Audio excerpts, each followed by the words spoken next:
आणि समजते आध्यात्मिक धर्माकडे जाते तेणु भीमभूमि पथर गोटे धर्म संपर्कित गोटे पथर भीमभूमि भजनटा एक नुहे भजनटा आमर महिमा धर्म त्रिविध तपस्या चतुर्विध कर्म रही अच्छी महिमा धर्म त्रिविध तपस्या चतुर्विध कर्म रही अच्छी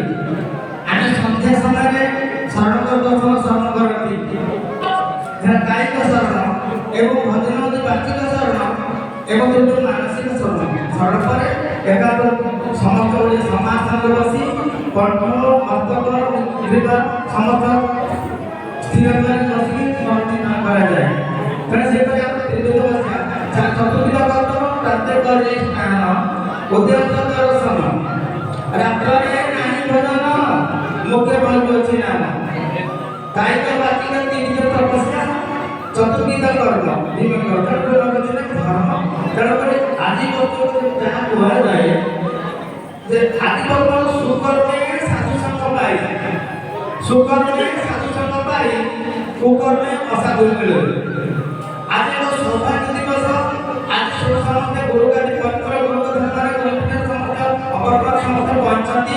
तेणु आज शुभ समस्त जत भक्तमान समस्त आसी समस्त आज बात एकत्रित आज सौभाग्य आज महोत्सव एक महामहोत्सव साधु संत साधु समस्त करा तेणु धिय दर्शन काष्ठी पाषाण धिय दर्शन काष्ठी पाषाण तीर्थ दर्शन पाणी धिय दर्शन काष्ठी पाषाण तीर्थ दर्शन पाणी साधु दर्शन मुक्ति पुसरा भाग्य दिले जानी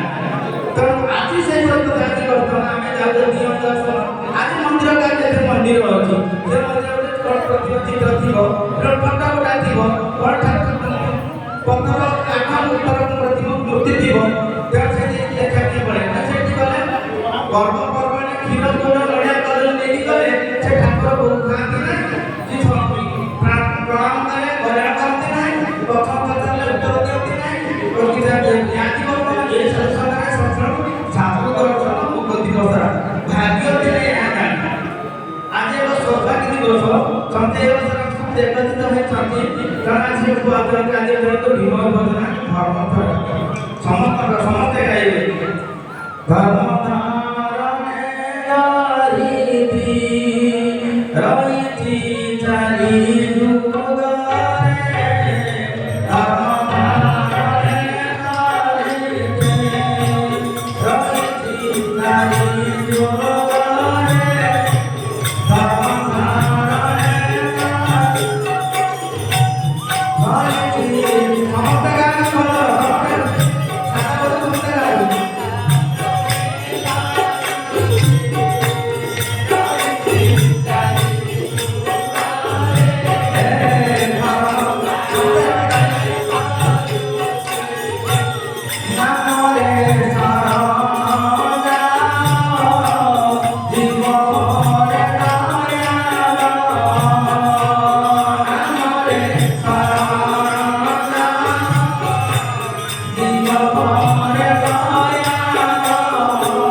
ରହିଛି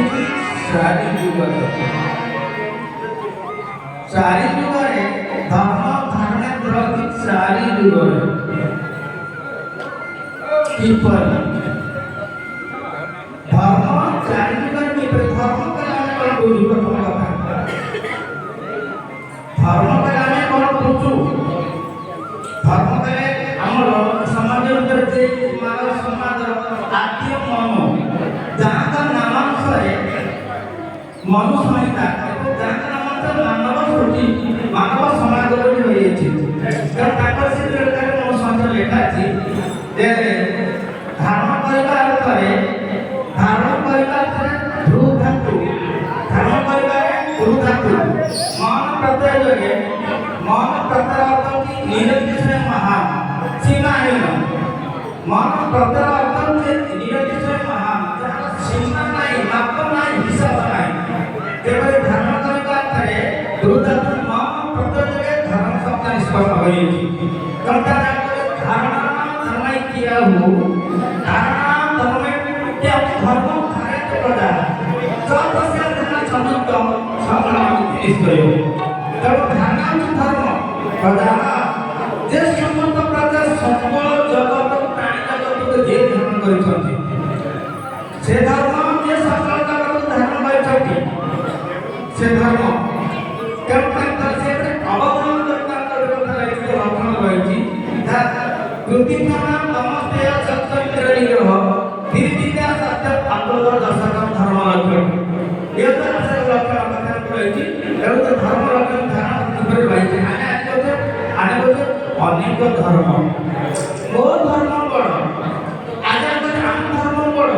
क्यों हम धर्म बड़ क्या हम बड़ तो धर्मटा बड़ वो केते बात बड़ धर्म तो केते बड़ आमे जदी कहला इस्लाम धर्म प्रथम 2024-25 वर्ष आने से 25 वर्ष आने पड़े मानकर मुस्लिम धर्म जे वर्तमान ये 15 वर्ष तक बता गलौती एते ସେମାନେ କି ଜାने ତାପରେ ଧାରଣ କରୁନା କାହାକୁ ଧାରଣ କରିଛନ୍ତି एकमात्र धर्म जे ସଚରାଚର ବ୍ରହ୍ମାଣ୍ଡ ସମସ୍ତ ଧାରଣ କରିଛନ୍ତି ସଚରାଚର ବ୍ରହ୍ମାଣ୍ଡ ପ୍ରତି ଚନ୍ଦ୍ର ସୂର୍ଯ୍ୟ ଗ୍ରହ ନକ୍ଷତ୍ର ବାୟୁମଣ୍ଡଳ जे ସମସ୍ତ ଧାରଣ କରି ସେ ହେଉଛି ସନାତନ ଧର୍ମ ସେ ହେଉଛି ସନାତନ ସନାତନ ଅଛି କେବେଠାରୁ ଏକଥା ଗୀତାର ଚତୁର୍ଥ ପ୍ରଥମ କହିଲେ ଏକଥା ଅର୍ଜୁନ ଭଗବାନ ଶ୍ରୀକୃଷ୍ଣ ଅର୍ଜୁନ এই যোগ জ্ঞান যোগକୁ ପୂର୍ବେ এই জ্ঞାନ ଯୋଗ ଧର୍ମ ଯୋଗ ପୂର୍ବେ କେବେଠାରୁ ସୃଷ୍ଟିର ପ୍ରଥମ ସୂର୍ଯ୍ୟ ଛୋଟ କଥା କହିଥିଲେ ତା ପୂର୍ବରେ ଜ୍ଞାନ ଥିଲା ସୃଷ୍ଟିର ପ୍ରାରମ୍ଭ ଧର୍ମ ସନାତନ ଧର୍ମ ଥିଲା ତେବେ ସନାତନ ଧର୍ମ ଥିଲା ସେ ଧାରଣ କରିଛି ପୃଥିବୀ ସନାତନ ଧର୍ମ ଧାରଣ କରି ସନାତନ କେବେ ସୃଷ୍ଟି ଆରମ୍ଭ କେବେ ତାର ହିସାବ ମାପ ନାହିଁ ଅନନ୍ତ କାଳ ଠାରୁ କେବଳ ଅନନ୍ତ କାଳ ଠାରୁ ବର୍ତ୍ତମାନ ଧର୍ମ ରହିଛନ୍ତି ଧାରଣ କରିଛନ୍ତି ସମସ୍ତ ସୃଷ୍ଟି କରିଛନ୍ତି ସମସ୍ତ ପ୍ରକାର ଧର୍ମ ସୃଷ୍ଟି କରିଛନ୍ତି ଏବଂ ଧାରଣ କରୁଛନ୍ତି ତେଣୁ ସେ ଧର୍ମ ଯେ ଜଗତ ତା ବ୍ୟତୀତ କାହାର ସାଧ୍ୟ ନାହିଁ ଧର୍ମ ସୃଷ୍ଟି ଧାରଣ କରିବା ପାଇଁ ଯେତେ ଧର୍ମ ଅଛନ୍ତି ଯେତେ ଧର୍ମ ଅଛନ୍ତି କାହାର ସାଧ୍ୟ ନାହିଁ ଏକମାତ୍ର ସନାତନ ଛାଡ଼ିଦେଲେ ଏକମାତ୍ର ସନାତନ ଧର୍ମ ଯାହା ସନାତନ ଚିରସ୍ଥାୟୀ ଈଶ୍ୱର ଚିରନ୍ତନ ସନାତନ सत्य सनातन सत्य कहला हमको सत्य कहले कोन कहू ता सत्य हो जे समान त्रिकालेषु सर्ववस्थासु शाश्वत सत्य सत्य को बुझिया प्रथम सत्य की बड़ी बुझिया समान त्रिकालेषु सर्ववस्थासु शाश्वत समान त्रिकाले अनंत काल जे परमात्मा थिले एबे भी अछंती एवं अनंत काल पर्यंत जे रहिबे से हो सनातन आगु जहां केबे परिवर्तन नहीं देव पर सदा सर्वदा रहउछथि जे सर्वदा एक ऊपर समस्त विराजमान करछथि विराजमान करछथि देव से सनातन जहां को सदा जन्म नहीं मृत्यु नहीं